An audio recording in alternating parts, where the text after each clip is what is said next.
जयकुमार गोरेंच्या एका गाडीने बेदरकार गाडीने उडवलं होतं, त्यात दोघांचा मृत्यू गेला होता। ही अगदी 3-4 महिन्यापूर्वीची गोष्ट आहे। आणि मारहाणीच्या घटना तर सतत होत असतात। ते मसवडमध्ये त्यांची मोठी गँग आहे, ते त्यांना कार्यकर्ते म्हणतात परंतु ती गँग आहे।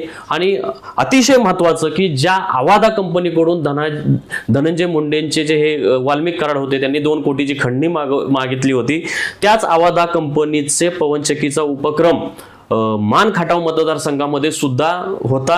आणि तिथं सुद्धा जयकुमार गोरेंच्या निकटवर्ती यांनी, त्यांच्या जवळच्या लोकांनी खंडणी मागितली होती। ती खंडणी मागितली म्हणून देवेंद्र फडणवीस मुख्यमंत्री असताना त्यांनी जयकुमार गोरेंच्या कुटुंबातल्या लोकांवर मोखा लावलेला होता।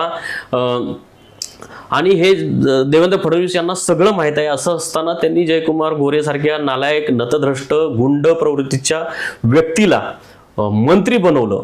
आता मंत्री बनवलेला आहे, परंतु त्यांच्याही मतदारसंघात जर असे प्रकार होत असतील तर धनंजय मुंडेंचा न्याय जयकुमार गोरे यांना सुद्धा लावला पाहिजे।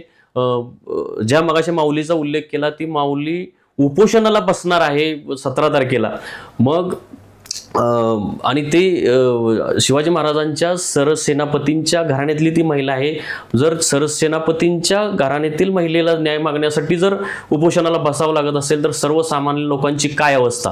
तर माझं म्हणणं एवढंच आहे की धनंजय मुंडे सारख्या व्यक्तीचा राजीनामा घेतला जात असेल तर जयकुमार गोरेचा सुद्धा राजीनामा घेतला गेलाच पाहिजे।